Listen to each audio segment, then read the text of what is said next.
conférence de François Dauvergne, qui est professeur de lettres classiques et auteur d'une thèse sur une comédie bressane, en bressan, du XVIIe siècle. Et la conférence s'intitule « Des textes anciens aux années 1970, une littérature bressane, toujours de son temps ». Toujours actuelle.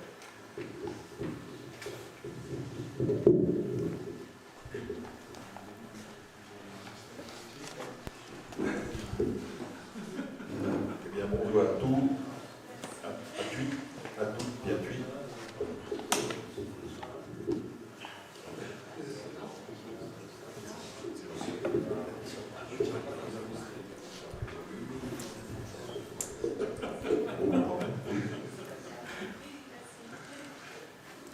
Eh bien, bonjour à toutes et à tous, et dans Basi Pinouna, des chrétiens, qu'aujourd'hui de notre brachande, on sent, pour le cas on n'a pas oublié l'Asie, mais on va tout de même nous donne chacun d'un titulo, chaque jour, de notre brachande, toujours de Jotin.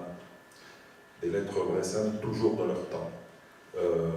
Le bornage, jusque dans les années 70, pourquoi? Eh bien tout simplement parce que, après 70, je dirais que c'est une nouvelle ère qui commence, donc qui nécessiterait une approche un petit peu différente, une autre méthode, je pense, et je pense que mon collègue qui va me succéder en dira peut-être quelque chose. Alors, dans le temps qui m'est imparti, il m'a paru utile d'intervenir sur un aspect de notre littérature bressane qui est toujours méconnu, peu visible, je dirais même invisible, et j'irais même jusqu'à dire occulté, voire refoulé. Je veux parler ici du lien entre l'écrit patoisant bressan et son temps, son actualité, si vous préférez. Ce lien ayant été permanent, et je crois pouvoir vous en apporter aujourd'hui ici quelques éléments de preuve.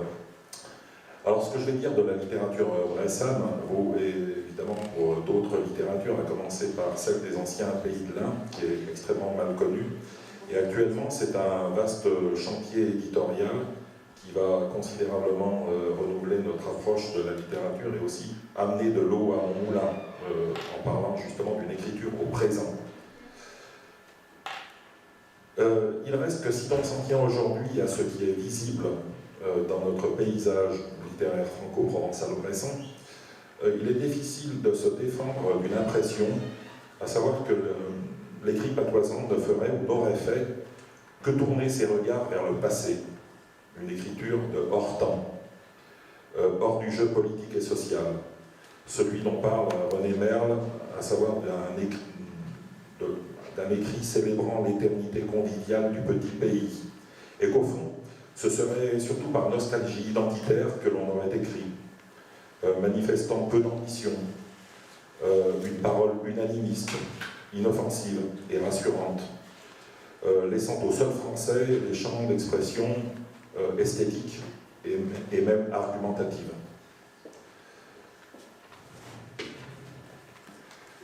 Alors il y aurait des raisons objectives qui expliqueraient cette invisibilité d'une écriture au présent. Par exemple, la disparition de certains écrits, de certains manuscrits, la faible diffusion de certains supports, je pense notamment à des journaux, dans lesquels des journaux un petit peu dissidents de la fin du XIXe siècle et du XXe siècle, où le patois s'est souvent comme réfugié. Il s'est fait une place. Et je voudrais prendre l'exemple de Prosper Convert. Prosper Convert est chez nous, en Bresse franco-provençale, un écrivain emblématique, je dirais, il est incontournable. Et quand on pense, c'est vrai, à la Bresse, on pense systématiquement à Prosper Convert, qui a beaucoup écrit. Il a notamment écrit des contes qui ont été publiés dans les almanachs. Il a également écrit des chansons, arrangé des chansons. Dans son théâtre des Ébaudes, il a reconstitué des scènes de la vie d'autrefois.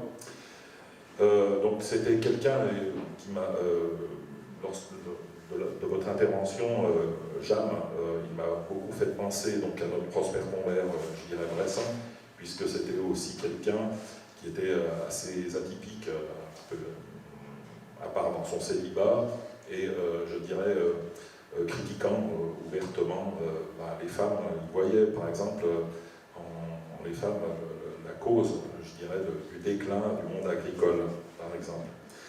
Alors Prosper Convert, il faut savoir qu'à côté de cette activité-là, de folkloriste, a beaucoup écrit sur l'actualité de son temps, pour en dénoncer les travers, polémiquant à tout propos, défendant les intérêts de l'agriculture, avec une verve particulièrement caustique. Mais cela, on le sait depuis une vingtaine d'années seulement. On a retrouvé un recueil dans lequel on avait découpé des articles de journaux, on les avait collés, et ce qui nous a permis de connaître ce Prosper Convert-là, c'est-à-dire un polémiste furieux, et finalement qui déjoue l'image qu'on avait de lui, un folkloriste plutôt unanimiste, qui avait écrit des chansons d'autrefois. Et voilà, donc c'est pour dire qu'il y a tout de même des raisons objectives, d'une certaine façon, disparition d'écrits, faible diffusion. Mais il y a d'autres facteurs qui ont joué aussi, tendant à invisibiliter cette écriture au présent. Je dirais s'efforçant même de la juguler, en vain comme on verra, donc des facteurs moins objectifs. Et j'en viens à un certain Philibert Leduc, sous la monarchie de Juillet.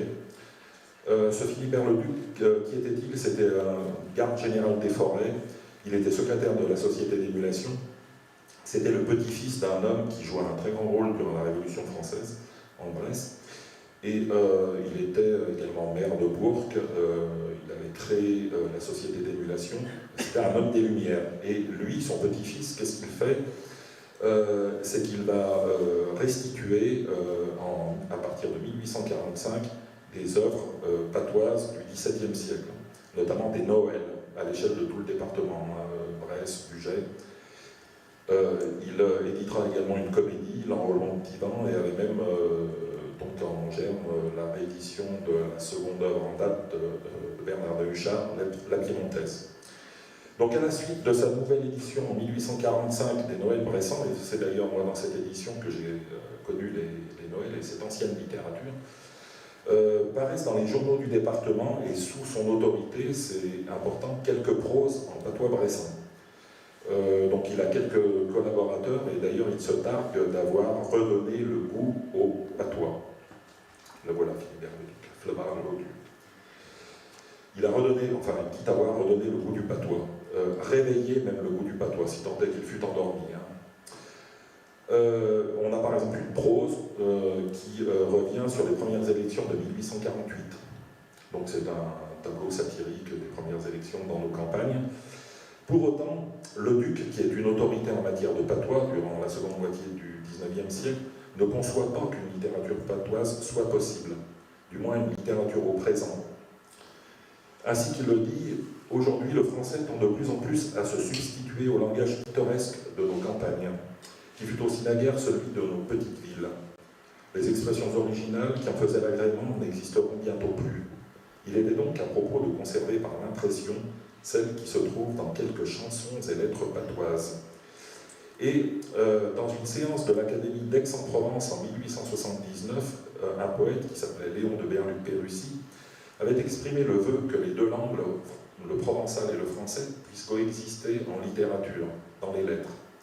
Et Philibert Leduc, dans une préface de 1881, rebondit en disant « Ce vœu, donc d'une coexistence des deux langues dans la littérature, se réalisera sans doute pour la langue harmonieuse de Roumanie, mais celle de nos campagnes, donc la bressane, n'est pas assez sonore, pas assez cultivée pour qu'elle puisse prolonger son existence. Et en prévision de sa complète dégénérescence, nous offrons l'hospitalité de ce volume à quelques vestiges de sa forme primitive. » Alors, va pour la forme, parce que c'était un pétrarchisant, et sans doute qu'il a quelques déconvenus avec nos chansons bressanes, mais il est aussi question du fond, et ça va avoir une incidence sur la création. Donc, on a beaucoup appris de choses sur la poésie franco-provençale.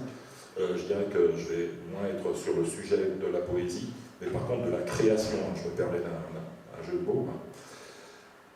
Et donc, dans son recueil qu'il publie en 1880, Leduc écrit « Nous aurions pu augmenter le nombre de ces dernières, alors des œuvres de comédie, de poètes dépourvus d'instruction. Mais nous ne partageons pas l'engouement de certains esprits pour toutes les trivialités que chante le peuple.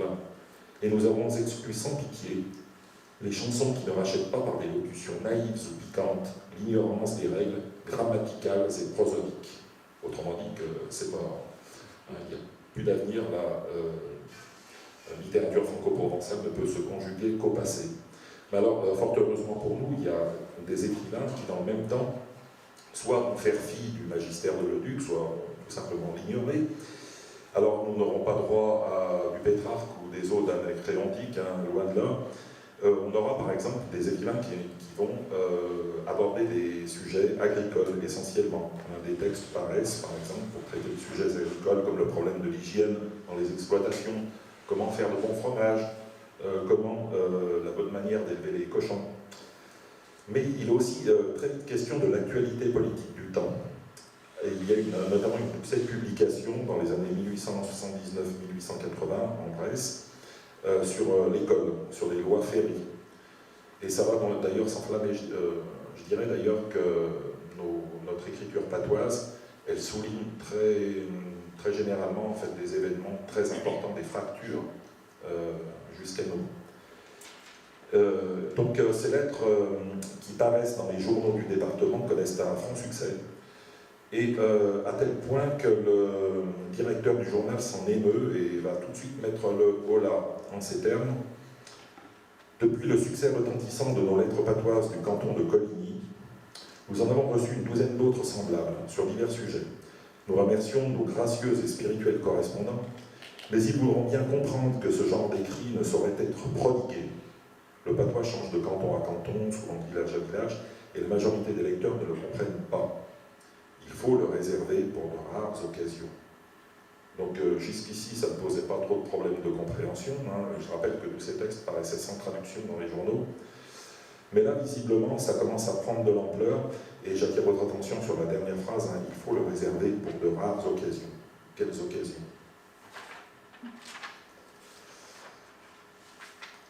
Alors, Prosper Convert, dont je vous ai parlé, lui va publier dans les journaux par la suite, il ne va pas s'arrêter à ce genre de considération.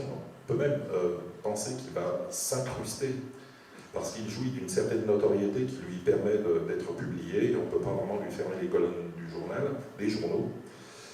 Je vous lis par exemple le préambule d'un de ses textes, donc voilà, ça fait un Bressan pur sang, dont la personnalité est des plus connues dans toute la région, et qui ne compte à peu que des amis, une légère ironie, nous prie d'insérer cet article en patois où il expose avec humour et intérêt les doléances de l'agriculture.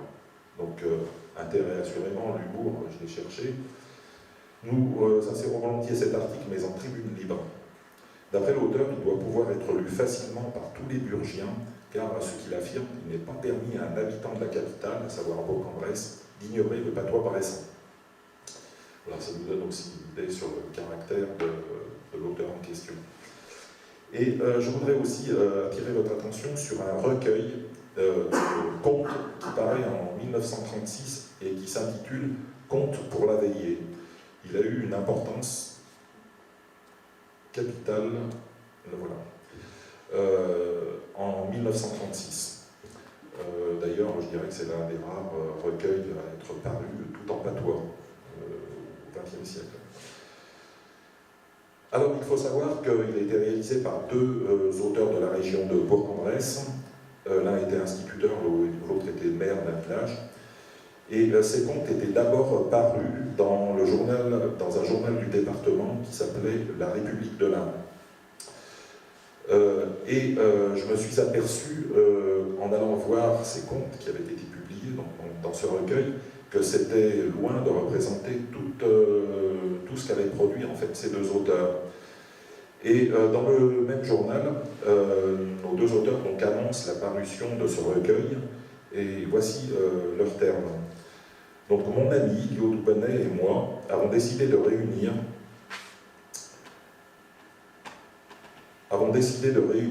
en une brochure quelques 200 des contes publiés chaque semaine dans la République de l'Inde. Nous avons écarté tous ceux qui se rapportaient à la politique, à la polémique, pour ne conserver que les pures histoires bressanes ou gauloises. Nos amis qui seraient curieux de conserver ces bluettes dans leur bibliothèque peuvent se faire inscrire dès maintenant en écrivant au bureau du journal. recueil, il y a eu donc une sélection, un choix qui a été fait, et je pense que le préfacier de ce recueil, un certain Denis Bressan, qui est une autre autorité chez nous au début du XXe siècle, qui était un folkloriste, mais qui se défend d'écrire en patois. C'est un auteur qui peut truffer ses textes, ses contes de quelques mots patois, mais pour lui, comme pour Philibert Leduc, il n'y a pas d'avenir à cette langue au présent. Dans une préface d'ailleurs, le même Denis Bressan avait écrit « Notre ami Prosper Convert est à l'heure actuelle à peu près le seul qui l'écrive », ce qui est faux. Et je crois bien qu'il n'a guère comme règle que sa fantaisie ou la prononciation des mots. Mais dans ses écrits, chaque fois, surtout qu'il touche aux choses abstraites, que d'emprunt il fait au français. C'est du français patoisé, ce n'est pas du vrai patois. Prosper Convert ne fait d'ailleurs que se conformer à la loi générale, depuis que le français a pénétré partout, grâce à l'école, à la caserne, au journal et au voyage, il tend de plus en plus à se substituer au vieux patois de chez nous. Alors c'est vrai qu'il y a un clivage entre ceux qui écrivent, qui continuent à employer cette langue au présent, et les autres qui considèrent que ça n'en est plus, puisqu'il est comme soumis à la loi du temps, et que ça ne peut plus être quelque chose, un outil de communication en patois. Alors, il est temps tout de même de justifier le titre que j'ai donné, notre littérature des origines jusqu'aux années 70, puisque ça commence au XVIIe siècle, et cette écriture au présent de l'idiome, elle est là depuis l'origine, mais je pourrais même dire dans la littérature franco-provençale, et également dans toute la littérature franco-provençale dès le XVIe siècle. On a des Noëls, par exemple, qui sont édités à Lyon et qui font référence au contexte. On a les Noëls de Nicolas Martin, par exemple, qui reviennent aussi sur la situation religieuse, les dissensions religieuses en Savoie, sans parler des textes polémiques en patois savoyard sur la politique réputée retorde du duc de Savoie. Et donc chez nous, donc la littérature commence avec Bernard Dahuchard, dont on a eu une très belle communication ce matin. Et moi, je voudrais quand même insister sur le fait que cette œuvre, elle est en prise avec son temps. C'est à l'occasion de sa députation aux États généraux, en 1614, qu'il compose ce poème pour dresser un tableau assez triste de la condition paysanne au XVIIe siècle. Et puis on a d'autres textes, évidemment, qui reviennent sur le contexte. Il y en a, on a deux comédies au XVIIe siècle, l'une qui est extrêmement peu connue, sur laquelle j'ai travaillé, qui s'appelle Quentin. Et je voudrais vous lire les premiers vers pour vous donner une idée de cette écriture au présent aussi qui se manifeste à l'origine. Tout le monde se plaint de l'hôtel au Nossin. Le sarge de Radion, le manzon Tomanda. Papana Traigrange, rambontel de bleu, proporaille se devie et pailleul aux impôts. La misère notin, corps du plobio froment, à panna de l'onneau trouve-t-on 15 francs. Une autre me dira, voilà un chien que n'aran, il y dit plus gaillard, plus content, que ne fara sortir le roche en porzaille, une crapaud de vaille, le sorzan et chassaille, une pauvre gens dans pronto ben souvent, de gaille entretenu, sa fena sous effant. Ce creia casordi, sautillon à ce pan. Tout le monde se plaint dans le temps, à l'époque où nous sommes, les charges, dira l'un, me mange tout mon bien. À peine 3 granges rendent-elles du blé pour pouvoir se nourrir et payer les impôts, etc. Donc c'est une complainte sur la cherté, et donc tous ces sujets, même évidemment la guerre, la misère des campagnes, c'est vraiment quelque chose de récurrent, et c'est vrai qu'on peut faire aussi le rapprochement avec cette écriture au présent, au XXe siècle, puisque, dont je n'ai pas parlé l'après Prosper Convert, mais un certain nombre d'auteurs ont écrit dans les journaux. Alors c'est vrai que c'est extrêmement varié sur l'actualité du temps, c'est une écriture au présent et qui vraiment l'a toujours été. Alors je n'ai pas abordé ici la question linguistique, la forme de ce patois au présent, puisque évidemment ce serait très intéressant aussi de voir comment nos auteurs ont adapté aussi leur patois à leur époque, et ils s'en sont assez bien sortis malgré toutes les je dirais, les interdictions, je dirais presque, des autorités dont je vous ai parlé, hein, qui ne voyaient vraiment pas une possibilité d'évolution pour cette langue. Donc, ces autorités avaient condamné au passé perpétuel, je dirais l'expression patoise, comme étant faite d'une étoffe immuable. C'est une écriture au présent qui était dès lors condamnée. Alors, nombre de nos écrivains, hein, je dirais même la plupart, ne se sont pas arrêtés, fort heureusement, à ce genre de considération. Hein, sans doute parce que chasser le naturel, il revient au galop, et ça pourrait peut-être expliquer aussi pourquoi Bernard Dahuchat s'exprime en franco-provençal, alors qu'il aurait pu le faire en une autre langue. Et je dois dire que c'est d'autant plus remarquable cela que les restitutions sont restées toujours partielles et tardives. Je dirais que nos écrivains se sont ignorés les uns les autres, il n'y a jamais eu de tradition. Je dirais que chaque écrivain a évolué comme en vase clos, ignorant généralement les écrits de ses devanciers. À preuve, les graphies, hein, je dirais une écriture toujours extrêmement variable d'un auteur à l'autre, et chacun d'eux a ouvert puis suivi sa propre voie, comme l'a fait le poète Duchat, donc à l'origine de cette littérature. Et donc c'est une aventure qui continue, mais cette écriture au présent, il me semble que ça valait la peine quand même de le souligner, même si nous avons aussi des chansonniers et des poètes, mais ce serait l'objet d'une autre communication. Alors, merci de Marchouillet, tout le monde que Mikut, enfin,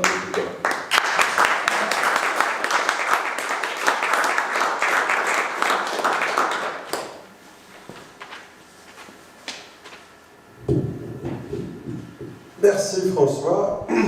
Y a-t-il des questions sur ce que nous avons entendu?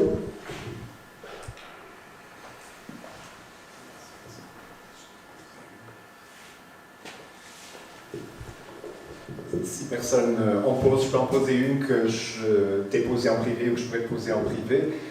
En public, je sais plus ce que je dis. Que je veux te poser en public pour que tu aies la possibilité d'en parler. Qu'est-ce que... Bon, tu as un matériel énorme, tu as fait un travail énorme de collectage de tous ces textes.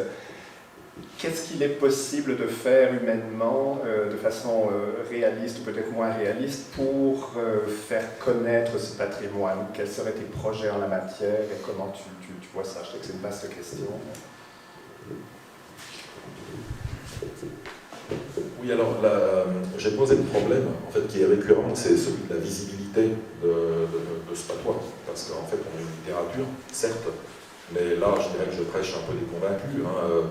En fait, j'avoue que je fais quelques salons, j'ai fait quelques éditions de textes, mais on est généralement très sceptique sur le fait qu'on ait pu non seulement écrire des œuvres en patois, chez nous c'est le cas, mais en plus des œuvres polémiques qui parlent du temps présent. Alors ça, c'est absolument impensable. Je pense qu'il faut, il est nécessaire d'éditer ces textes, de les faire connaître, et puis d'assurer une diffusion, une visibilité. Je pense que, alors après, il faut aussi recevoir, il faut aussi être prêt à l'accepter, et puis à reconnaître qu'elle existe. Mais ça, c'est une démarche, je dirais, individuelle. C'est très difficile, on ne peut pas assurer vraiment un succès à cette visibilité. Mais j'espère qu'elle se fera parce que elle conditionne aussi l'écriture, elle conditionne aussi la création.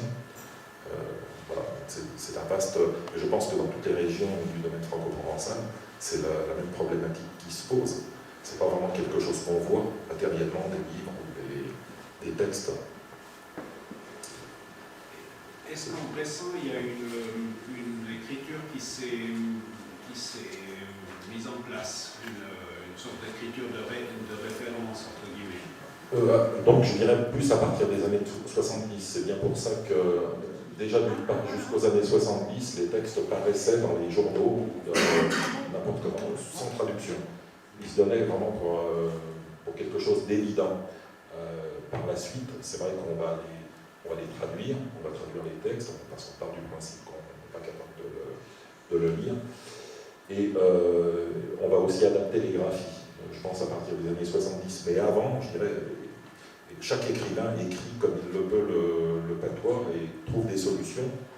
Ce qui c'est un champ de recherche énorme, hein, les scripta en franco-provençal chez nous, parce que chaque écrivain a trouvé une combine, mais finalement sans jamais renoncer. Et donc, ce qui fait que ça participe aussi, je dirais à titre personnel, hein, d'un certain charme en fait, de lecture. On voit que les sons peuvent être rendus de différentes façons, mais il n'y a en tout cas pas de normes, vraiment aucune, ni graphique ni autre. Chaque écrivain a suivi sa voix, comme je le disais, à sa façon.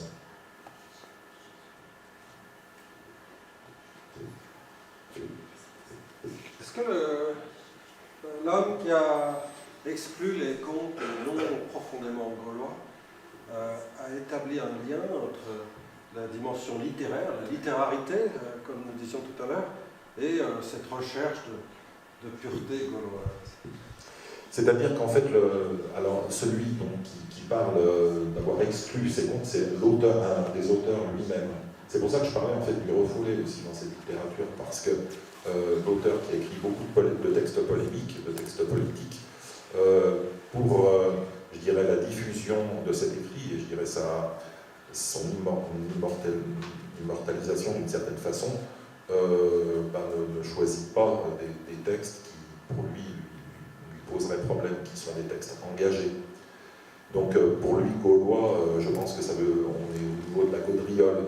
D'ailleurs, on peut voir parfois des critiques qui ramènent, je dirais, l'expression franco-provençale plutôt à quelque chose de léger, de comique, je disais, d'inoffensif, hein, donc de gaudriolesque, c'est en général ce qui...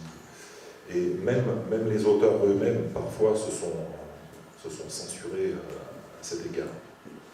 Mais on a tout de même des écrits qui sont là. Voilà, fort heureusement. Que Victor Hugo ne censurait pas sa polémique, hein, les châtiments, il les publie, même si il les a adoucis entre les brouillons et la publication.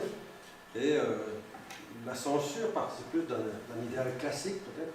Est-ce qu'on pourrait dire qu'il y avait encore des références esthétiques classiques, de bon goût? Non, je n'irai pas jusque-là chez nos écrivains, mais par contre, il y a une chose qu'on peut dire, c'est que je pense notamment à la presse, parce que c'est quelque chose qu'on connaît peu. Dès la fin du 19e, début 20e, les auteurs rentrent dans le débat politique en patois, et c'est vraiment très intéressant. Et je dirais qu'aujourd'hui, ce seraient des textes qui auraient du mal à être publiés, hein, parce qu'ils seraient immédiatement censurés. Alors peut-être que le patois, ça leur permet de contourner un petit peu la chose, mais en tout cas, c'est vraiment quelque chose qu'on connaît très peu.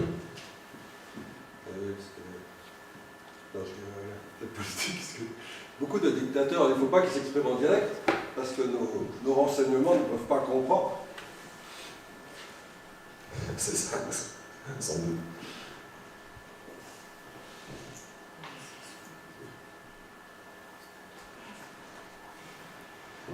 Et alors, maintenant, tu en as parlé, il y a une production active de textes.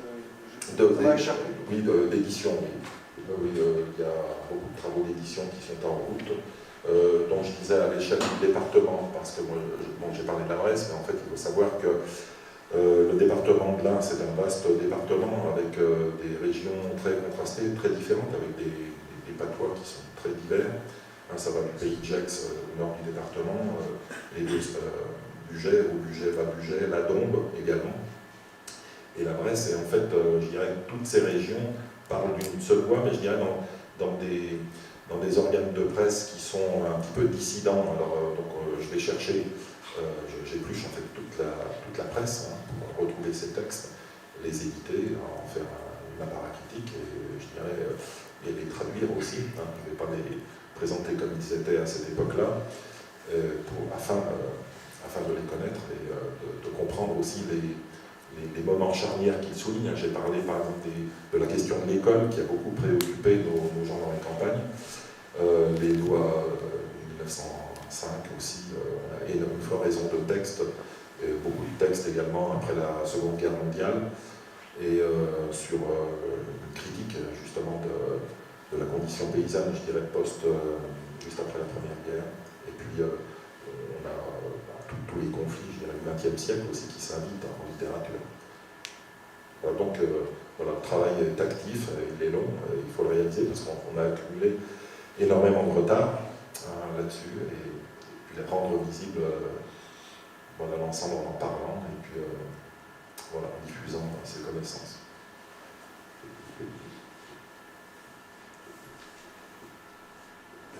On va passer à l'autre Bresson de notre troupe. Merci François, c'était très instructif.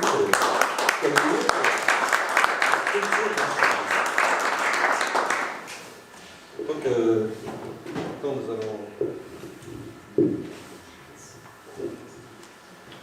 nous allons écouter une conférence de Manuel Meul, qui est directeur du département de littérature et langue à l'Université de Montréal, au Canada, et non dans le budget, comme français, c'est moins loin de Bourg. Germaniste travaillant surtout sur les langues en Suisse, il se consacre de plus en plus au franco-provençal, les représentations de la langue, mais aussi la langue elle-même, en particulier en presse, traduction, dictionnaire et maintenant écriture. Auteur du Dico Franco Pro, un outil en ligne très performant, un dictionnaire multidirectionnel hébergé dans le site de l'Université de Montréal, que vous pouvez consulter, où il y a des Bressans sur ce site. J'ai tout lu, personnellement, c'est passionnant. Les néochroniques, ça c'est le titre, font-elles littérature?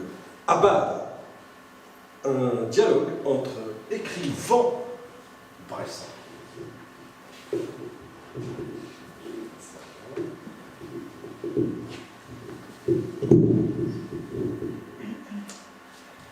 Bonjour à tous et à toutes, c'est Béné Joudétrit, puis je l'école des Épaules-Touchouleux de la Brache, pour qu'il y ait du fraîcheur. Donc, je vous remercie. Merci à François d'avoir mis la table, comme on dit au Québec.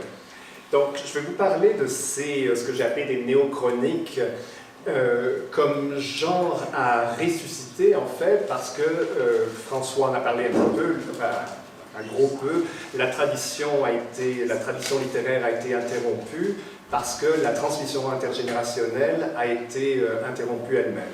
Donc la question, je vais poser beaucoup de questions et apporter très peu de réponses aujourd'hui, mais la question c'est comment rétablir une continuité de la littérature bressane, comment réinstaurer une espèce de rapport vivant à l'écriture.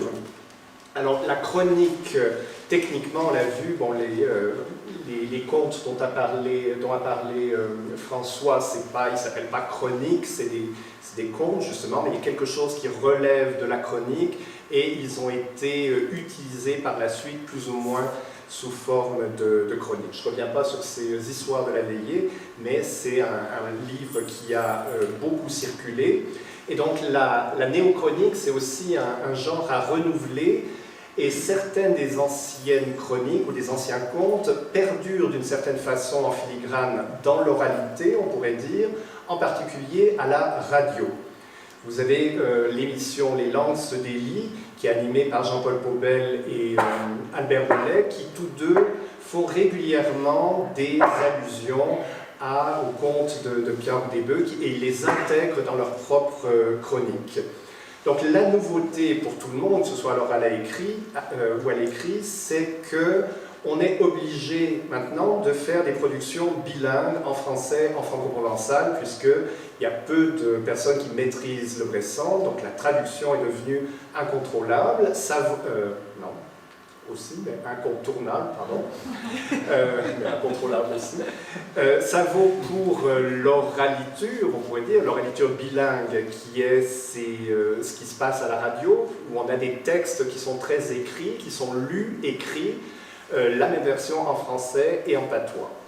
Et puis, ça existe aussi pour ce qu'on peut appeler l'écriture traductive, donc ça commence dans les glossaires dont a parlé François. Dans les années 70, il commence à y avoir beaucoup de textes, qu'on appelle quelquefois des ethnotextes, en patois et en traduction, dans les bulletins de certaines associations également. Et pour dire un petit mot de mon parcours à moi, les traductions que j'ai faites des bandes dessinées Tintin et Lucky Luke, ça a été ma façon de m'approprier l'écriture avant d'oser, de franchir le pas, d'écrire moi-même, et c'est de ça que je vais parler un petit peu. Alors, faire littérature ou faire de la littérature, il s'agit de réfléchir en fait aux conditions pour que de nouveaux textes embrassants puissent faire littérature au sens de devenir, on peut toujours rêver, de devenir un canon qui serait porteur de sens. Donc il y a ça serait l'idéal, et puis il y a aussi faire de la littérature en appliquant des recettes, vouloir faire de la littérature, on sait que ça ne suffit pas toujours pour faire littérature, mais en tout cas c'est la question principale. Il y a la question de la qualité littéraire qui est censée être la marque des écrivains, c'est pour ça que je préfère utiliser, parce qu'on est dans un processus de réappropriation, d'appropriation de la langue écrite, de parler d'écrivant, parce que ça implique peut-être une spontanéité ou une créativité qui est un peu plus bridée, des procédés plus conscients. Il s'agit d'abord de s'inscrire dans une filiation, faire allusion à des lieux, des personnages qui sont relativement connus, en tout cas ceux chez les personnes qui s'intéressent à la culture régionale. Reprendre aussi ou se référer au moins à des formes anciennes qui ont été légitimées, en particulier la fable, dont on a beaucoup entendu parler aujourd'hui, j'y reviendrai.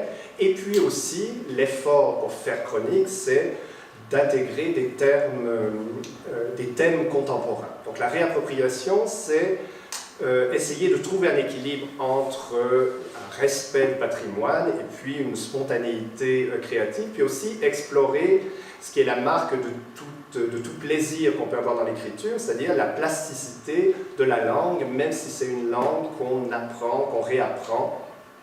Et puis il y a aussi postuler l'existence d'un lectorat, même si ce lectorat est constitué de 2 personnes, ça suffit pour entrer dans un processus qui consiste à s'inscrire dans une démarche plus ou moins littéraire.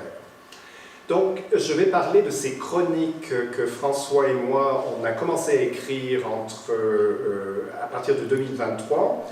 Donc, elles sont dans le Dico Franc-Pro, vous les trouvez facilement. Il y a la partie dictionnaire, mais il y a une partie qui s'appelle Pour en savoir plus, et là, vous avez une section, un onglet, qui est Abad. Donc, Abad, ça peut être les vaches qui sortent de l'État, qui sont en liberté, mais c'est aussi une allusion, on a choisi ce mot-là, c'est aussi une allusion à la liberté d'écrire, de créer. Donc on a commencé ça en 2023, de façon plus ou moins régulière. Je vais parler de 3 chroniques un peu plus en détail après. Là, je vais juste vous résumer un petit peu ce dont il est question pour que vous voyez un petit peu vers quoi on s'en va, à quoi on s'amuse, je dirais, même si on prend ça quand même au sérieux. Chronique numéro 1, ça commençait par un vers de Goethe sur l'Italie rêvée, le pays où fleurit le citronnier.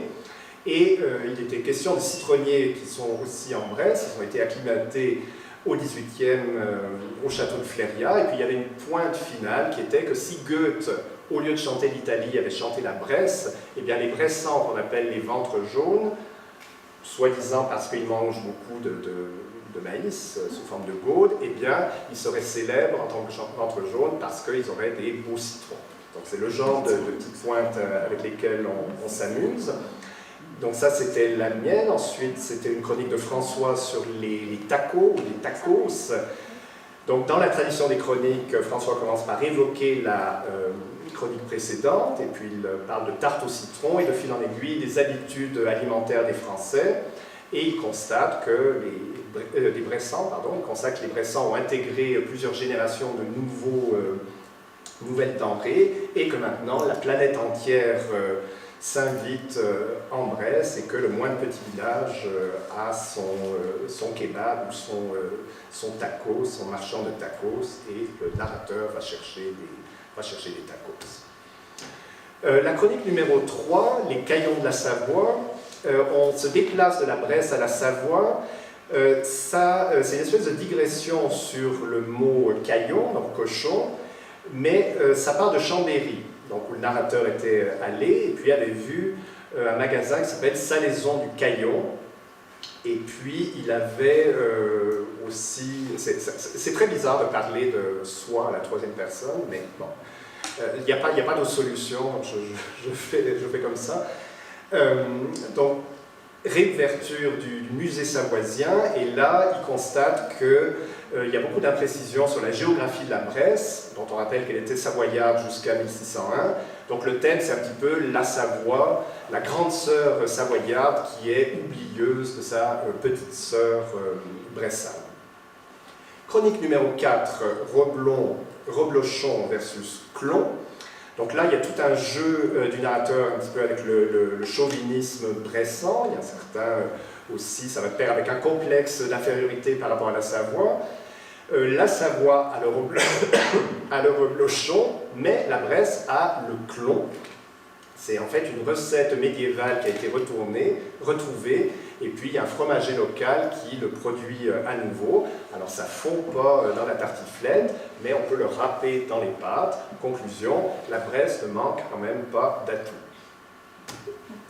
Chronique numéro 5, là c'était un petit peu plus sérieux. Il était question des effets du réchauffement climatique sur les animaux. Et là, le narrateur évoque un article de 1876 où il était question de préserver les espèces nuisibles et invite à l'heure actuelle à préserver les hannetons pour épargner l'équilibre naturel. Chronique numéro 8, là il est question c'est une grande question, Bresse une ou duel, parce qu'il y a deux Bresses, il y a la Bresse savoyarde, franco-provençale, la nôtre, autour de Bourg-en-Bresse, et puis celle du Nord, bourguignonne, oïlique, autour de Louhans, au nord du Louhans. Et c'est une chronique qui m'avait été inspirée par une rencontre de patoisans oïliques et franco-provençaux en Bresse bourguignonne. Et donc là, le narrateur part dans des réflexions sur les références communes aux deux Bresses, donc le poulet, le maïs, mais aussi aux différences, en particulier dans les noms, le panne pour le maïs au sud, et puis l'outreki au nord, donc le blé de Turquie. Mais ça finit de façon conciliante, au-delà des rivalités, il y a quand même une unité, ne serait-ce que par la platitude ou le caractère de plaine de la Bresse, et puis le brouillard qui est provoqué, qui est créé par la Saône, qui unit les deux Bresses d'une certaine façon.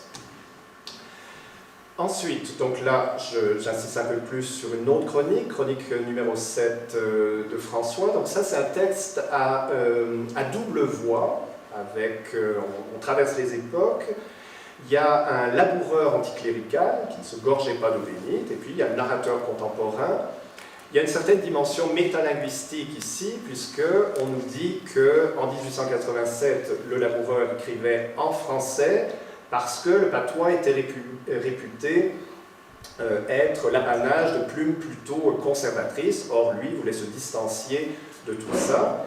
Mais en même temps, en 2025, le texte qui était en français a été retraduit en patois, donc de façon un petit peu ironique, c'est une façon de moderniser le franco-provençal et puis de montrer que c'est un outil transidéologique et qui peut porter non seulement un discours religieux, comme ce avec quoi on l'associe souvent, mais un discours anti-religieux. Donc le positionnement, c'est que le franco-provençal n'est pas que la langue des nostalgiques, même si vous avez en exergue ici Loutin de Nouilles est venu, et faut que ce qu'on s'appelle, qui est un Noël bressan très très connu, qui joue beaucoup sur la nostalgie, mais là c'est en exergue, mais le texte s'éloigne de tout ça après.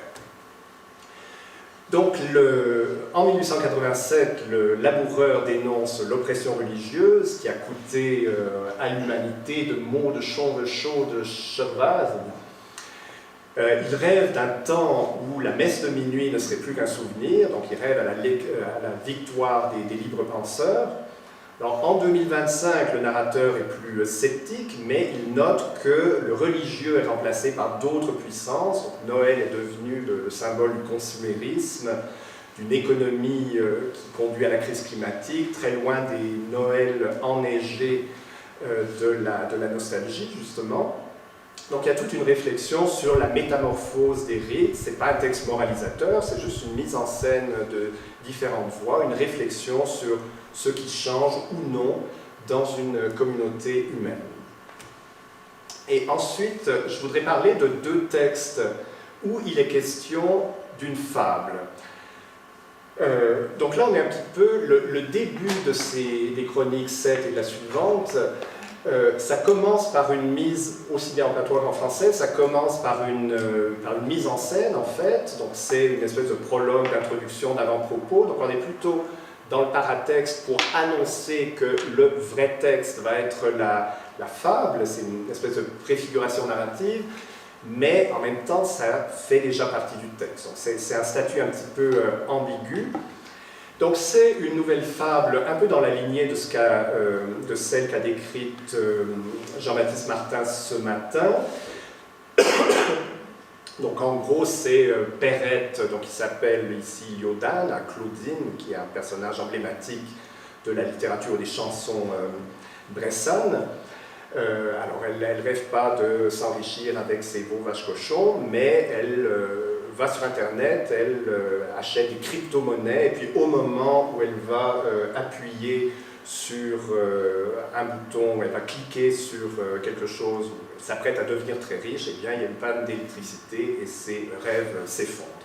Donc il y a une modernisation, elle va à l'université, elle fait des études de gestion, mais la structure est identique. L'économie est plus sophistiquée qu'à l'époque de La Fontaine, mais les désillusions, les types de désillusions, de rêves d'enrichissement sont les mêmes.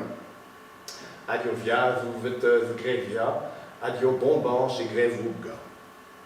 Adieu grande vie, voiture, voyage, voiture, adieu fiesta et bamboula. Alors après la fable, il y a à nouveau un élément en prose qui est une espèce de mise en abîme de toutes ces réflexions sur la fable.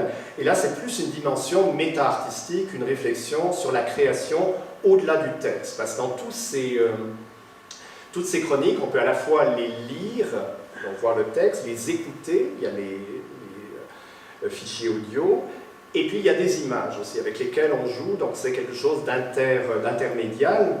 Donc là, vous avez un récit sur l'interaction entre GPT, il y a un jeu de mots qui fonctionne aussi en patois, et le narrateur, donc qui a demandé à l'intelligence artificielle de modifier des détails pour avoir une espèce de Claudine idéale, avec le chapeau typiquement bressan. Mais il y a une espèce de frustration parce que l'IA ne fait jamais exactement ce qu'on veut, le chapeau est toujours trop gros, trop petit, c'est pas le bon voile, c'est cylindrique au lieu d'être droit. Bref, il y a une frustration parce que l'image ne correspond pas à la vision intérieure.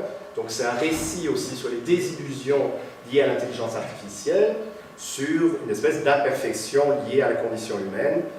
Mais l'IA ne menace pas encore l'humain qui reste le principal producteur de sens.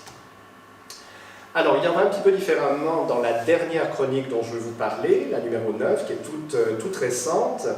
Comme dans la précédente, c'est une référence rituelle à là où les chroniques précédentes. Donc là, c'est d'après les deux amis de La Fontaine, donc les deux compères de Revermonti. Et donc là, c'est la même technique que dans la chronique 6, il y a un prologue, mais La Fontaine est évoqué beaucoup plus longuement, beaucoup plus directement, pour dire que cette fois, on ne voulait pas avoir un seul personnage comme Perrette ou Yodan, mais deux, donc on avait le choix, puis on voulait deux êtres humains, donc on ne voulait pas prendre les deux pigeons, les deux coqs, les deux chèvres, etc. Ça, c'est donc devenu les deux amis. Donc c'est comme chez La Fontaine, une amitié parfaite, c'est un des deux amis qui rêve que son ami a besoin de lui, donc il se lève au milieu de la nuit, il va, et puis chacun veut aider l'autre, croit que l'autre va très mal, et est prêt à donner sa vie, son argent, etc. Donc il y a une transposition géographique et temporelle comme avec la précédente, Perrette, mais il y a une ambition littéraire plus affichée au sens où vous avez les trois versions. Vous avez trois versions qui sont proposées. Vous avez l'original de La Fontaine, la fable en français, en bleu, à droite, et puis la traduction, adaptation en Bressan, à gauche, et puis en vert, la retraduction, mais qui en même temps, c'est pas une retraduction littérale, c'est aussi une réadaptation au niveau de la phonétique, du rythme. Donc là, on a une espèce de double intertextualité avec en lien avec la tradition littéraire, avec deux traditions littéraires, la tradition française qui confère une espèce de légitimité à l'action, à l'acte d'écrire, et puis une intertextualité bressane, par exemple, avec cette allusion à une chanson très connue, les paysans valent bien les monsus, les bourgeois valent bien les paysans valent bien les bourgeois. Donc il y avait chez La Fontaine, les amis de ce pays-là valent bien, dit-on les nôtres, donc petite allusion en choisissant le mot les monsus. Les processus de littérarisation, pour en dire juste deux mots, donc il y a les alexandrins, c'est ce que je disais ce matin, il y a quelque chose de rassurant là-dedans parce que la contrainte est créative, peut être créative quand on ne sait pas trop par quel bout prendre le maniement d'une langue qu'on a peu l'habitude d'écrire. Et puis la question de l'invention d'un pays mythique, chez La Fontaine il y avait le Monomotapa. Donc là, j'ai pris le Revermont, qui est une région voisine très présente dans les champs bressans, qui symbolise un petit peu le pays étranger, mais avec lequel on partage quand même une humanité commune. Donc il y a toute une dialectique, identité-altérité. Là, je l'ai appelé la Revermontie, pour qu'il y ait une certaine distance avec le vrai Revermont. Et puis, on parlait de censure tantôt, donc là c'est de l'autocensure, mais il y a des petites actualisations en lien avec les interdits de l'époque post-MeToo, à l'ère du consentement sexuel. Il y avait chez La Fontaine cette « vous ennuyez-vous au point de coucher toujours tout seul, une esclave assez belle était à mes côtés, voulez-vous qu'on l'appelle ?» Donc ça devient « Loutet de te ». De Vicry, mon violon, de Cueille ma fenêtre, d'échelle ou rigoudon. Donc, loin de. Il n'y a plus de. Il s'agit de neutraliser les signes les plus crasses de patriarcat et de sexisme, et l'allusion à la prostituée ou à l'esclave se transforme en une petite danse. Il va simplement appeler sa femme pour qu'il danse le rigodon.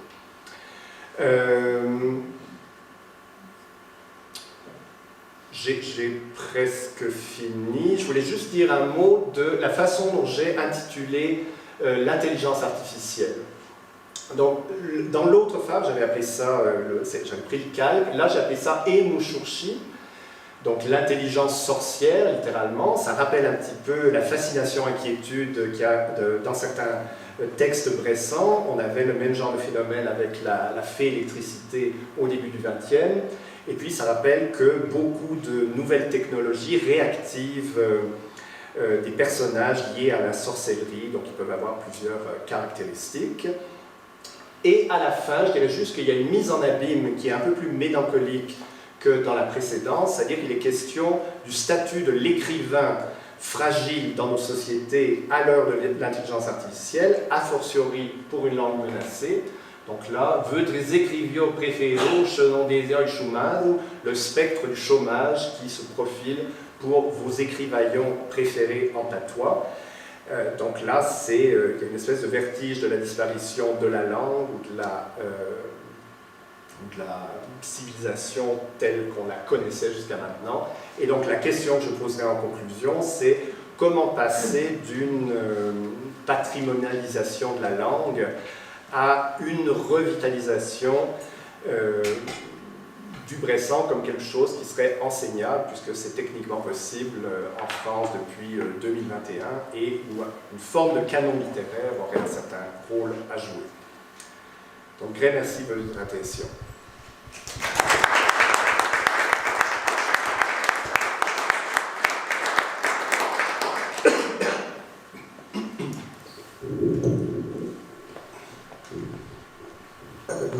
Des questions?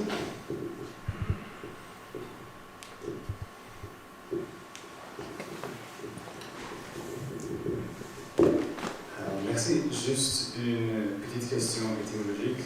Est-ce que le mot bassin Shurshir, que vous avez traduit par magique, est lié au mot français sorcier? C'est la même chose, oui.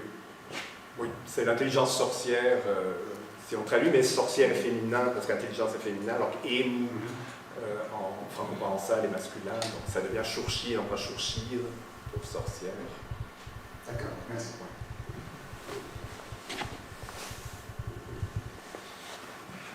Quand le Champerron disait fée, encore, pour Barbe Bleue.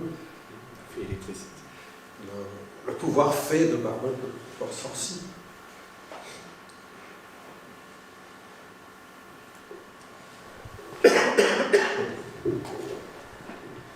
Moi, je vais dire 2 mots sur la Savoie, qui est la grande sœur oublieuse.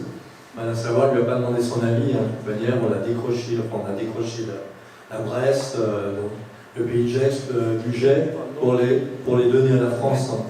Donc voilà, après, quand on est dans 2 pays différents, c'est un petit peu difficile. Alors maintenant, effectivement, il faudrait se rapprocher.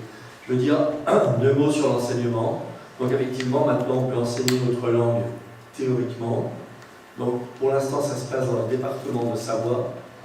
Et ce qui nous est arrivé tout récemment, c'est qu'on a monté un projet dans un collège pour enseigner la langue. On a trouvé un professeur. Il y en a déjà, mais pas beaucoup. Donc on en a lancé un. L'académie nous a dit on est derrière vous, allez-y. Et puis on vient d'apprendre qu'après plusieurs semaines, voire des mois de préparation, donc au niveau de l'académie, ce projet est refusé. Donc il y a vraiment 2 discours. Avant c'était Agnès, donc pardon pour madame la professeure russe.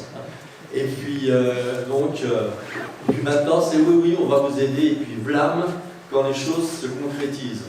Donc je pense que la France n'avance pas. Mais ça n'empêche pas les Bressans et les Savoyards de se rapprocher, de travailler ensemble.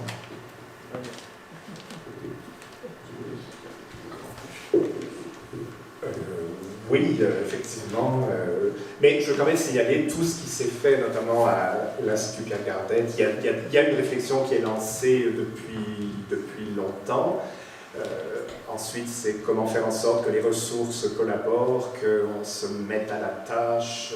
Et puis cette idée de moderniser un petit peu le corpus. Au début, c'était un petit peu un jeu, mais on finit par se prendre au jeu et on se dit pourquoi pas continuer ce filon. Je ne sais pas quelle forme ça prendra, mais parce que c'est aussi une façon de réfléchir. Bon, là, j'ai pris l'exemple de l'intelligence artificielle, c'était vraiment pour vous montrer concrètement un petit peu la fabrique, l'atelier d'écriture.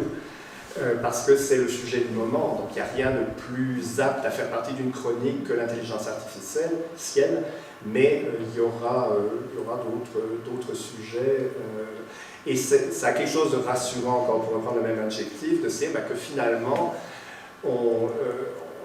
l'actualité nous fournit une masse de sujets potentiels, et qu'une fois qu'on a pris goût à traiter l'actualité en franco-provençal, eh bien, on peut continuer à le faire. Et il s'agissait juste de se lancer, donc de faire un pas dans cette direction, puis après, le plus difficile reste à faire, mais d'une certaine façon, un grand pas a été franchi. Ça ne s'arrange plus de prendre la parole alors qu'on est du même département, mais et en même temps, je ne participe pas à la chose.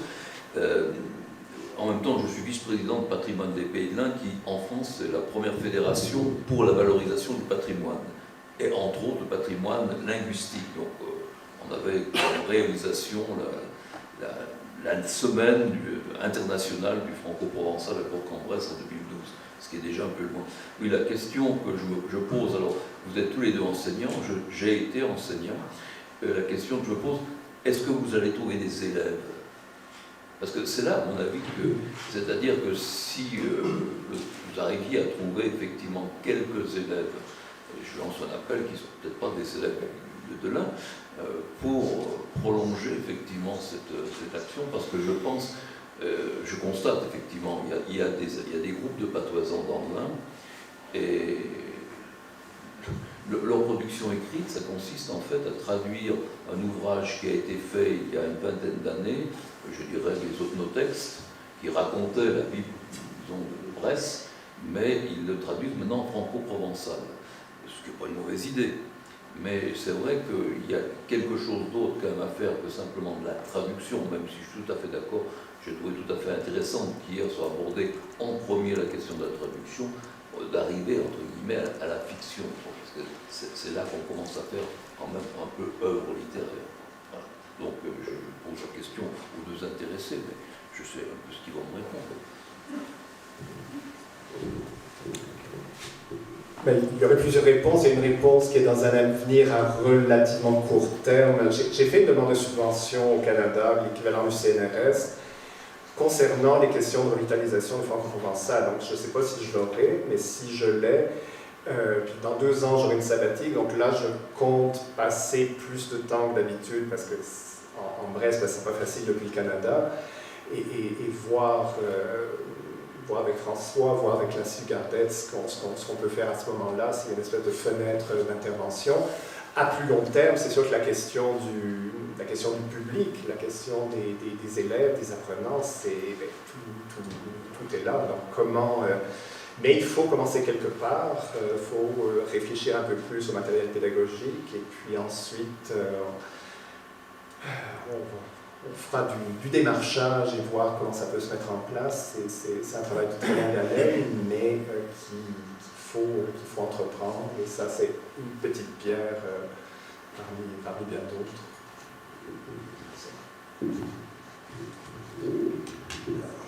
Je crois beaucoup à la piémontaise. On voit des jeunes qui sont passionnés par Marc Hogal et un peu moins par la littérature ancienne, mais enfin, la piémontaise, c'est du solide. Je pense que ça peut lancer la didactique. Beaucoup de vocations, et on pourrait parler aussi de beaucoup de choses sur la Bresse. Mais plus tôt, nous devons accueillir Jacques Mouni. Merci, Manuel.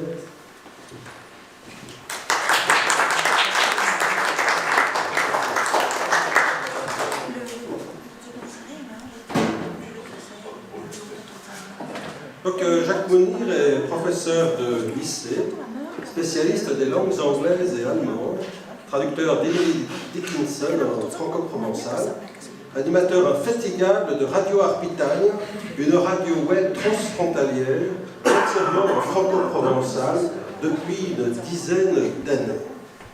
Donc, il va nous présenter quelque chose qui nous vient du Valais, qui s'intitule « Dauves enquêtes en Arpitan.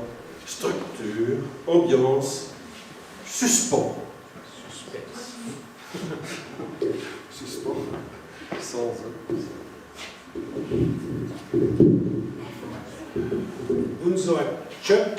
Bonjour à tous. Alors, voyez-vous un cours d'énergie, voyez-vous pas trop Lania. Vejo approvato di parlare un arpitan de Xavier e spero che potete tosciure correttamente. Nous verrons chez Vio dans les jouets qui n'est pas possible, peut-être pour un changer de registre. Nous verrons. Alors,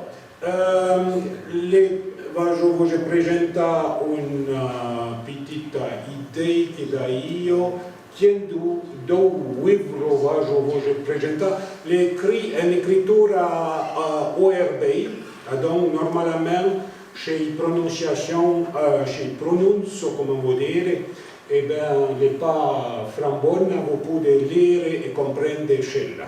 Normalement, il devrait marcher. Alors, d'un de l'un à l'autre, un livre, le Pas du Valais, un livre du canton de Vaud, en Suisse. Un petit livre de Marie-Louise Gouma, qui a écrit autour de 100 ans. 101 ans. 101 ans. Elle nous a raconté une histoire l'autre jour. C'était la meilleure histoire de elle est extraordinaire. Una gruccia patejana du canton de Vaud e la già a faire le dictionnaire du patois du canton de Vaud. Alors, voyez le nombre de pages et poi l'État publié en 2001. Un'enquête, donc, un'enquête de police, come idée pour commencement, d'avoir une enquête dans des livres de police. Et puis l'autre n'est pas un livre du canton de Vaud, le livre de Saint-Nicolas, de Henri Armand, qui est l'échelle à Voivod, à Voino, puis oui. Donc, et le Pula Zantar. Donc, l'État publié en 2024 et il dit sur la couverture qu'il est un roman policier en patois valdôtain ou un giallo en patois. Pour nous, ne sommes pas qu'il est un giallo, mais pour vous, c'est facile en valdôtain de savoir qu'il est. Alors, introduction, il projet il est difficile, il n'est pas mai lingua, io devo tornare a apprendere le patois a voler mare, et puis, bon, quand il butta le titre, d'ailleurs pas encore lì, donc il est un peu difficile. C'est bien, mais bas, puoi dire già che la struttura del libro n'est pas franc comme un giallo, ou il suspense n'est pas tant fort come dice Orietta su le libro, dice naturalmente il thriller trascina nella sua trama pagina dopo pagina. Ma credo pas que les grands chevaux, je vous montrerai un peu. La date, les intérêts qui sont flambants, mais non peut pas dire que le thriller de la médecine, donc qu'il est tant fort que j'aime pour le suspense. Et puis, quel était le suspense novella? Alors, oui, pas cher, mais outre. Alors, je dirais que sont plutôt des attentes d'un type de roman. La définition de suspense est bien plus forte que chez normalement, ils disent qu'il y a un suspense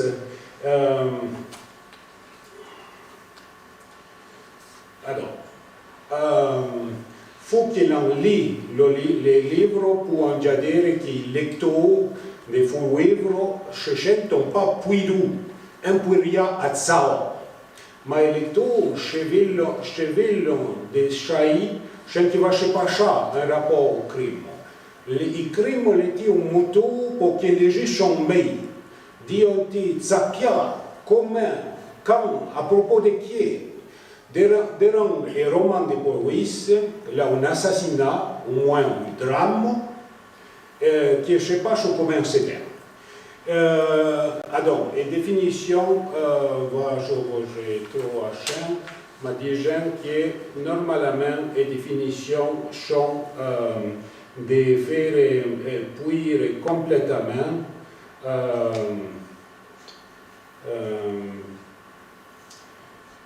oui. Donc, chaîne est plutôt une atteinte qui pour oui, pas la définition chez là, mais pas chez autre. Alors, j'ai parti d'un roman de police classique, un assassinat, un drame, que je passe au commencement, après il y a une enquête, et puis une explication finale. Alors, racconte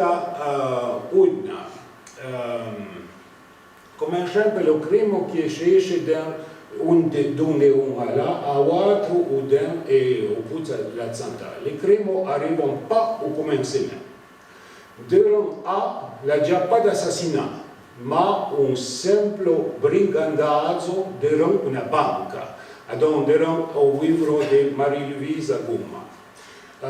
Una banca agricole, on n'apprend pas de riches qui se pacha, les gens capables peromitains qui gapions en parlant à la Zabo. La Zabo est le nom de la femelle. Durant B et le Puzzi de la Zanta, toutes les fontaines de la fruitière et de la comba de Zou sont été robées. Et l'intérieur est toi, le professeur franco-provençal avait fuggi. Il a pris un petit bocon, un petit mouet, poi fontaine, après une varba, et pour le professeur achevant au chapitre 4 à peu près. Donc, dans les deux textes, nous pouvons dire qu'il n'est pas ici à démontrer au crime vite, pour qu'après, l'enquête puisse être réelle. Tout Paris, ou intérêt en rapport avec le crime, un rire au commencement. Alors, durant A, durant le livre du Vaudois, nous apprenons avec nos chiens et puis les abots. Mais il y a déjà un suspense en place. Zabo vit per la fenêtre, d'achat à maison de campagne, un homme qui ne connaît pas. Acheta à molle dans la zone, dans la forêt. Zabo chemouine, la puide, se fait des soucis, des inquiétudes. Les chouettes à maison et la puide d'être en détail. Zabo, il chapeau, il ouettou à cheveux, ou chahi, où il est, il paraît. Et chez Zabo, la région ou pas, des chefs et des inquiétudes. À tant faux ou que cher. Donc, voici, je ne sais pas, chadèche. Durant B, nous chantons un oui. Durant B, nous apprenons petit à petit toute l'affaire. Durant un chapitre d'introduction, on apprend qu'il secret, le ripouchi, stoppa et l'arme. Dans chez nos chats, già che cacchezzo l'ita roba, la roba cacchezzo, ma che l'eti? Se lui annonce qu'il a un problème à fruitire, et peut-être una beice charvazzo, non sa pas chantier. Job et la nièce Zélie vont contrôler, et Fontine chantait roba.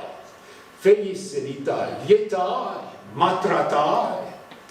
Les gens qui ont Felice un charvaggiare a quelle via de Romani et que Job et Zélie tournent à Tétroa, qui lecteur apprend qu'il a un mot, un cacon qu'il est mort. Nous chadri qu'il est un homme, après puis, tout à douce, n'apprenons en détail qu'il est parent, et l'amour des documents qui sont trois sur lui. Une carte d'identité, une gazette, en particulier sur un livre qu'il a écrit. Mais va tout plein. Donc, ne pouvons pas dire qu'il est un suspense extraordinaire, n'apprenons tout à douce, mais la texte tout à sorte de questions. Chez Anna Wigen, au commencement de B, nous pourrons dire qu'il compte et approuve pas de l'état à notre attention rien que crime, à travers nous et détails du crime bien plus vite. In retour, les bien contents de nous accrocher avec le noi, qu'il a joué un problème à fruitire, de nous apprendre sans qu'il est juste le problème, au livre nous présente un premier, au drame entre la confrontation entre Célie et Job, les parents qui t'ont montré, mais je vais expliquer historique de la croix, de la crouille et la grande relation qu'il en joue, c'est l'amour rouge de Job, mais Job, les chiens fautes pas bien mal. Il n'est pas intéressant. Et un second, à ma parade de Félix. Félix, l'état infatai de l'homme chaque de la friture. Félix, Félix, oh, scusa. Bon, ora è écrit bon, Félix, scusa, ma achevant dri après tot achava via tant cadeau. Una pauvra via, la mavecu, l'ita totem de fura, pas a seta de new. Donc, l'anjou una croa via, e poi pour fournir, la cheban una mala parada a voi sti sciacchi e toscen l'ita traumatizza e non può andare. To sembra conta a tanti crimo meimo, donc sta via de Felice, pas rendi crimo che c'è. Le commentaires narrateurs nous disent que chez nous, pas l'historique des relations et des zen, nous ne pourrons pas comprendre sans que je compte véritablement. Donc, comme dans un village, si nous rencontrons un zen, il faut déjà savoir qui il était et qui l'a vécu. Et de ça, je parle. Bon, l'enquête. L'enquête et les explications. Durant un compte du canton de Vaud, pour compte du travail de détective, non peut dire que le livre de Marie-Louise Gouma n'est pas le modèle classique des romans policiers, des romans de police. Les gapions vignent vers, les gapions sont les gendarmes, vignent vers la Zabo et dit Tolotin que Charin, pour fournir trouvant un homme encelé, mais il n'est pas un véritable l'art, juste un complice à l'eau. La Zabo Cambellion lui a déjà des gens qu'il a épouillé de lui. Donc, il a abergé, traîné en tot. Tant que la compte, il lecteur ne peut pas assurer l'enquête, ne peut pas assurer les réflexions du gendarme ou du commissaire, la reine l'occasion de voir comment les mbaouins, comme dans une enquête de Sherlock Holmes, normalement les commissaires les plus et plus maouins, et pour pas apprendre d'être meilleur maouin au fin que lui. Donc, il lecteur, il ne peut pas avoir une activité intellectuelle. Et quand je concentre sur les puits d'Azabo et sur les décisions difficiles et des fois circonstances particulières, et j'attends que du lecteur sont plutôt en rapport avec l'action. Et il faut puire pour emballer.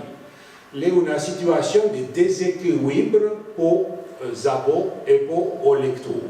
Nous sommes et puis des abos, nous se demandons ce qu'il va faire en rapport avec le puits. Va-t-il se réveiller et te cornifla, et gendarme, te dire aux gendarmes, de ce qu'il a puits.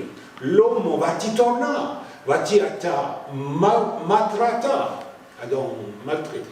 Les abos, les toparis, marécholette durant chaque campagne. Une attente psychologique que les batailles en place.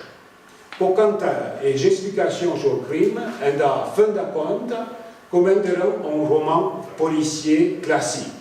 Les sergents brigandard et Geballe, tout un balle patent et détail de plots et fous que Zabol a déjà imaginé. L'affaire n'est pas tant compliquée. Il compte la paficia en place toute sorte de filles à découvrir et a donc la pas à fin un détective plus et profond qui montre comment lui et lui choé la pochette découvrir touché. Donc un combinat mêlé démêlé pour vous qui ne connaissent pas ce mot. Bon, et puis, je peux continuer. Et bon. in partie a un'enquête dedans au livre de Henri Armand. Por conta do trabalho de detetive,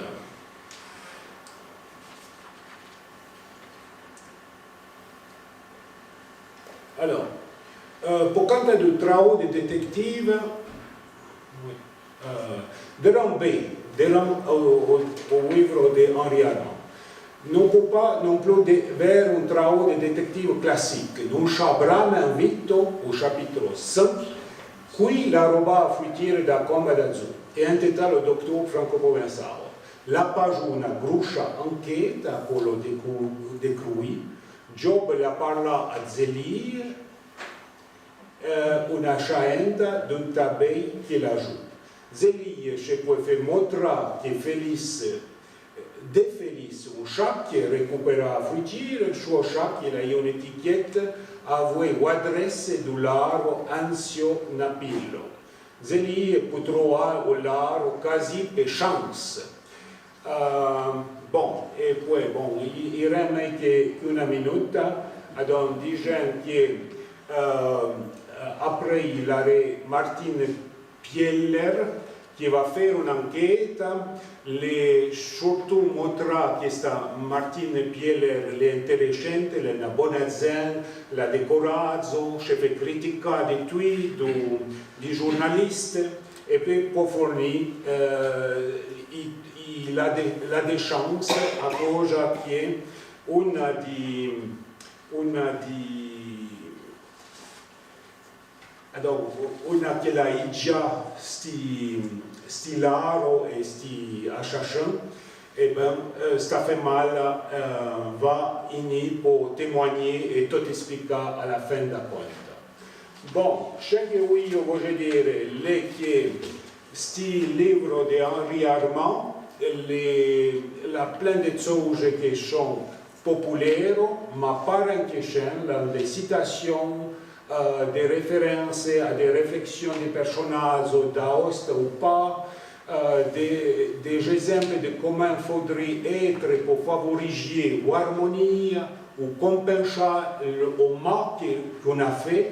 Donc, il morale de ce livre est intelligente et un livre franc préant, n'est pas juste une petite enquête de police. Merci pour votre attention.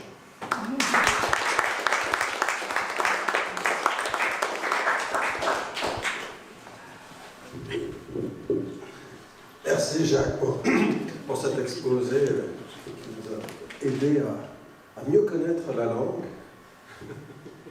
Est-ce que vous avez des questions?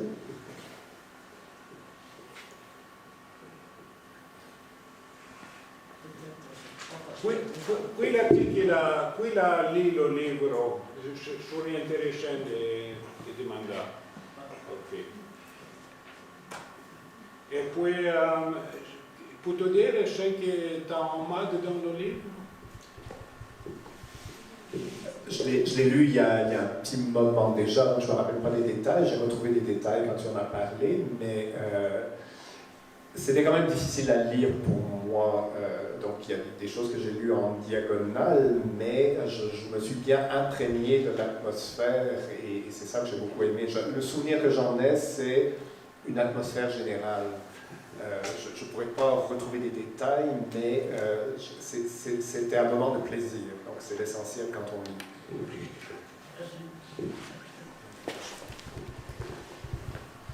Juste una cosa che devi dire, che questo libro non è pas juste una moralisation, diciamo, a cosa che umitem lasciano un frambio chance, un chance faux, come dit l'autore, le narratore, il dit qu'il est métier faux, ma li balle un'impressione di tutta la Val d'Urta, e poi è a peu près come il baron di Munchausen, che è su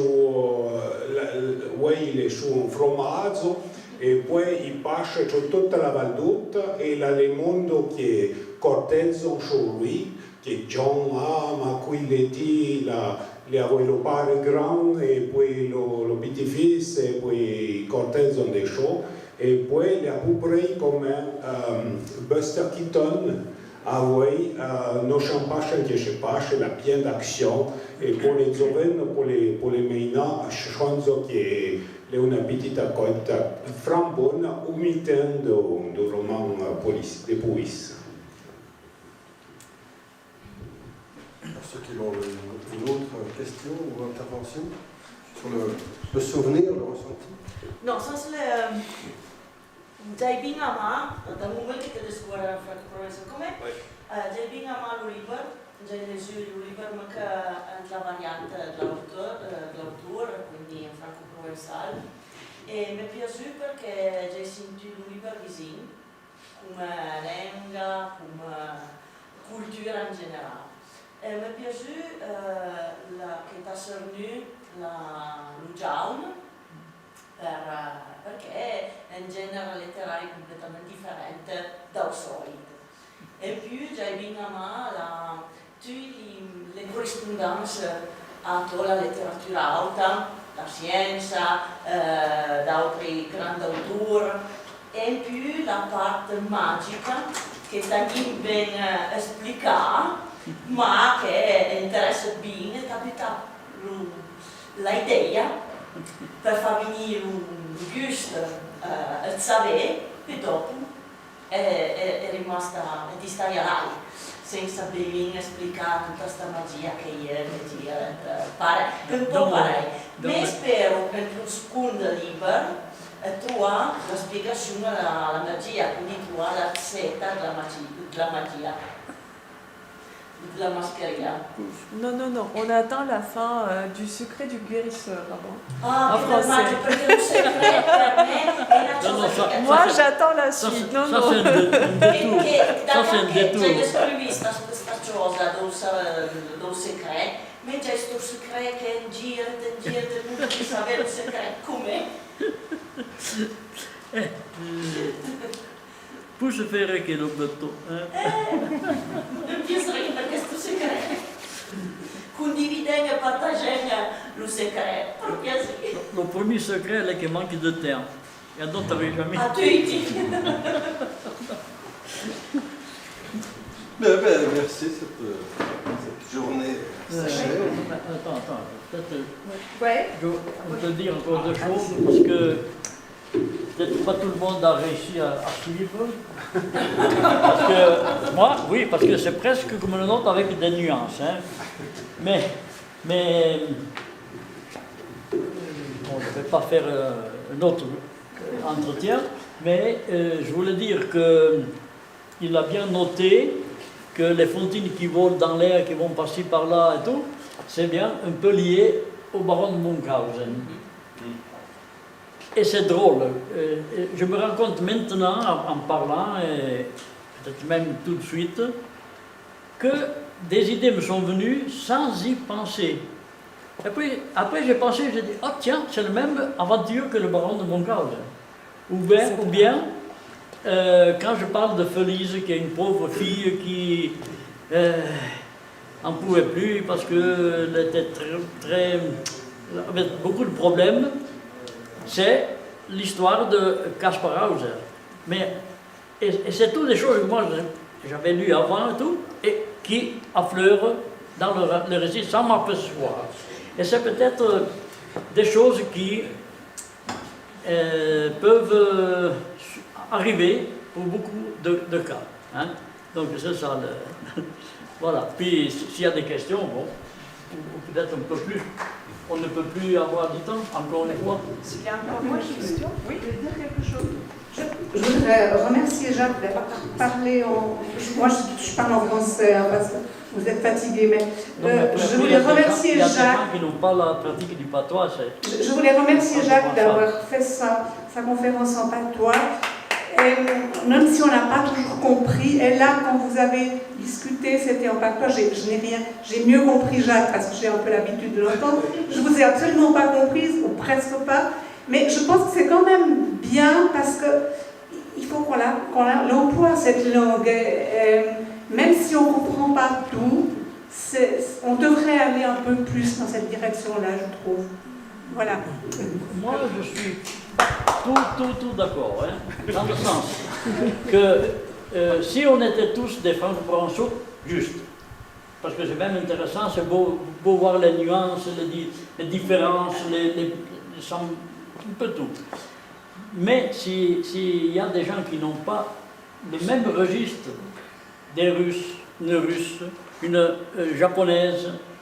Ah mais écoutez, si je vais à Moscou suivre un colloque sur la littérature russe, eh ben je trouverais tout à fait normal qu'on parle en russe, hein, et que je comprenne rien.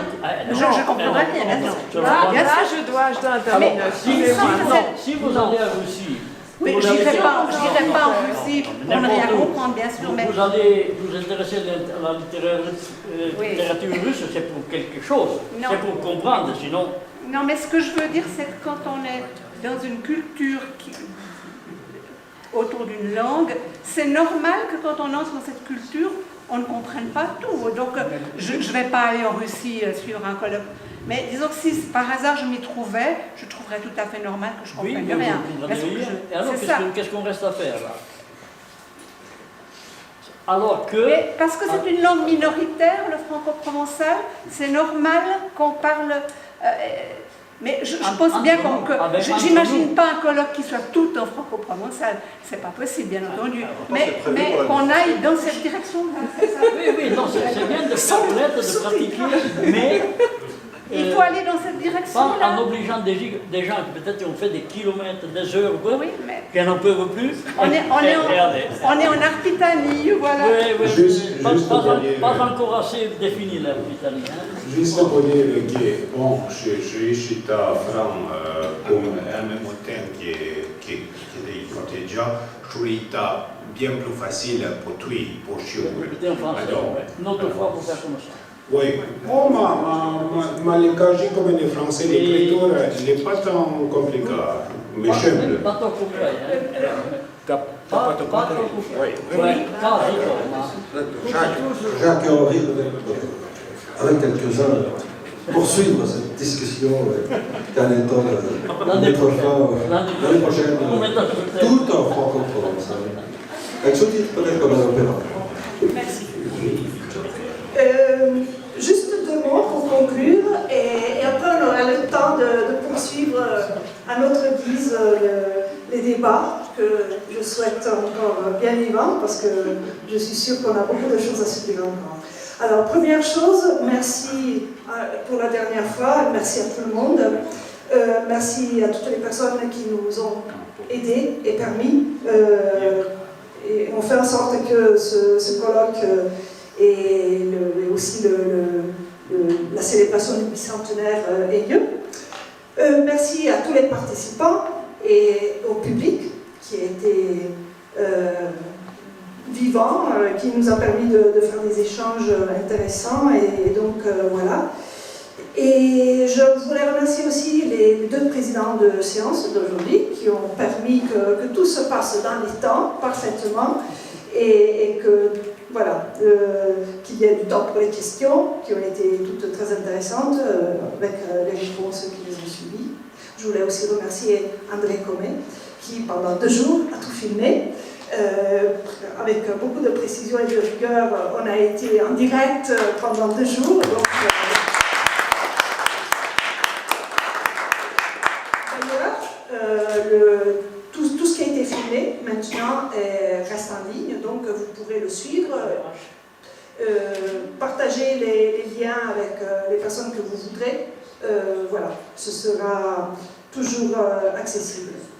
Et je voulais, voilà, juste une question finale adressée à tout le monde, et pas forcément la réponse